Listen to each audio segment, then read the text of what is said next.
warrant is that in May 2021, so what we're learning from this search warrant is that in May 2021, a member of the Coquitlam RCMP approached his supervisors to complain about what he said was atrocious behavior happening in this online private chat group through the encrypted messaging app Signal between a bunch of Coquitlam RCMP members. Examples that he gave investigators was members of the group joking about tasering unarmed black people, that one officer at one point had called a sexual assault investigation stupid, and that other members of the group kind of commented on that, making fun of the victim and calling her by a vulgar slur, that they also belittled indigenous people, calling them stupid and drunk. In other instances, one of these officers allegedly complained about a domestic assault victim, laughing about her and saying she should have worn a mouth guard. In addition to this online private chat group, this complaint also resulted in a review of thousands of messages sent between officers implicated in this through the RCMP's own mobile data terminals, which is sort of the messaging app by which they speak to each other through laptops. According to this search warrant, that review found that there was broadly chauvinistic and troubling language, and specifically in part of certain officers, homophobic and racist slurs. Examples of those included, one of the officers saying, "I just racially profile pulled over a car." Now, there was supposed to be a code of conduct hearing with regards to these allegations and 3 officers who this RCMP wants to fire beginning this Monday. That has actually been delayed until next March. We've already seen delay play a crucial role in allegations against a 4th member who came forward to the RCMP to report his own involvement in the group because that complaint fell outside the 12-month window the RCMP is supposed to have to handle allegations under its code of conduct. I asked the RCMP for comment. They wouldn't comment while it's before the Code of Conduct hearing. Jason Proctor, CBC News, Vancouver.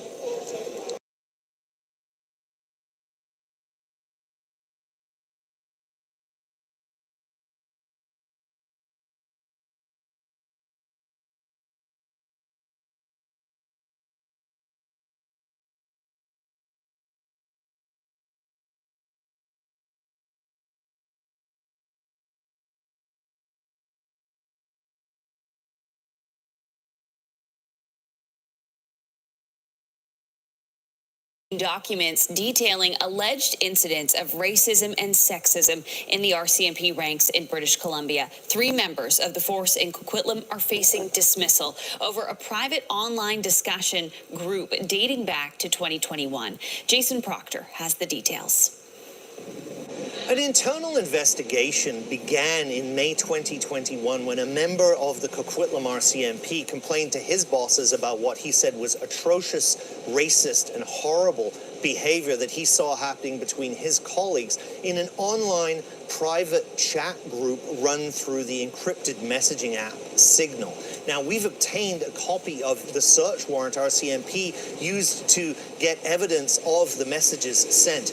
It alleges that the officer who made the complaint said that the other members of this group had joked about tasering unarmed black people, that at one point an officer called a sexual assault investigation stupid, and that other members joked about the person who made the complaint, that they belittled indigenous people, and that they also at certain points had made fun of domestic assault victims.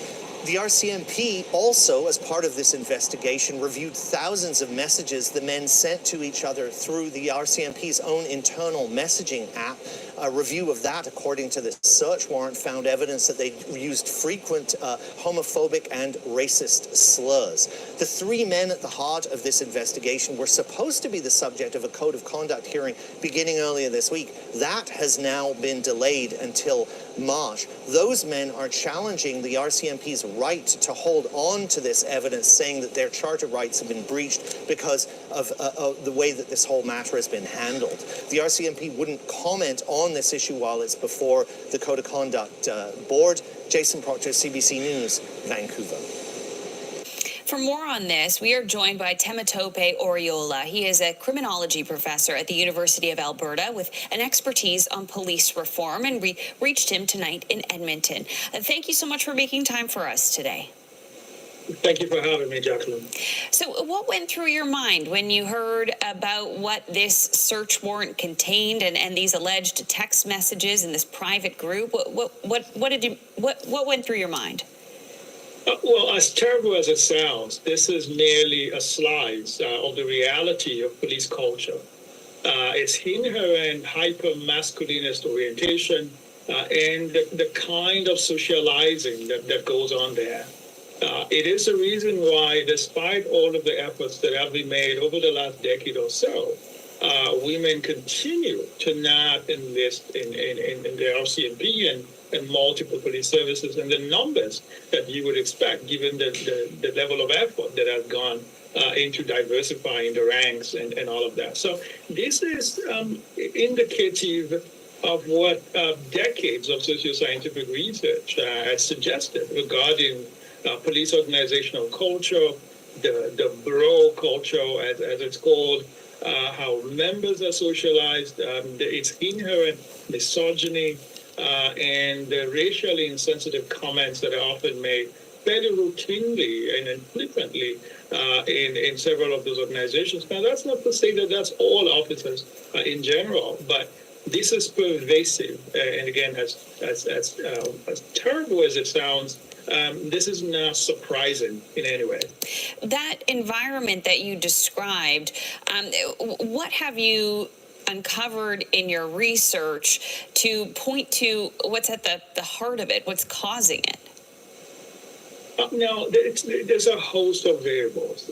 We continue to lag behind our peers in terms of the minimum entry qualification that we require of prospective recruits into policing in Canada. And to put that into context, we treat policing as a set of manual skills that can be acquired with a grade 12 level education and 6 months and 2 weeks of training. By contrast, here in Alberta, it would take you 18 months to qualify to be a barber, to have a barber certificate and cut people's hair. But by contrast, it will take you 6 months and 2 weeks from being enlisted and being deployed to the streets. So essentially, we have a rather brief, and in my opinion, and research would back this up, insufficient training, and a training that is increasingly mismatched in terms of the realities of 21st century policing. Much of that training focuses on defensive driving, marksmanship, so how good they are with weapons, and so on and so forth. And so essentially, we are getting what we're putting in. The minimum entry qualification is too low.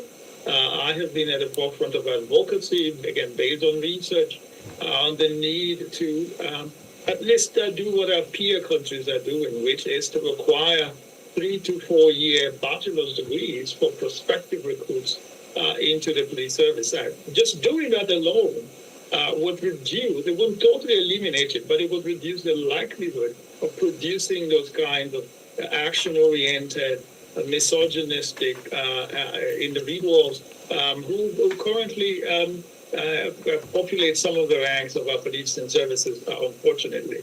What about accountability within the force? In this particular example, more than 3 years passed since the whistleblower raised these concerns. That seems like an awful long time for an investigation to happen. Before you buy life insurance, make sure it has the ability to pay you.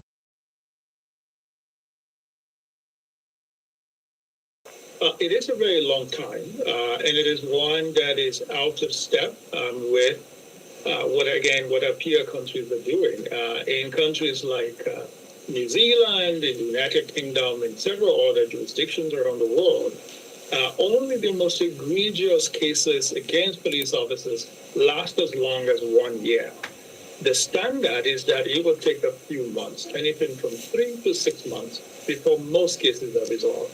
And so in the most serious cases, say improper use of force that has led to the death or grievous bodily harm to a civilian, then that could last up to a year or thereabouts. So having such a case take as long as 3 months, I think, speaks to the broader structural issues in policing.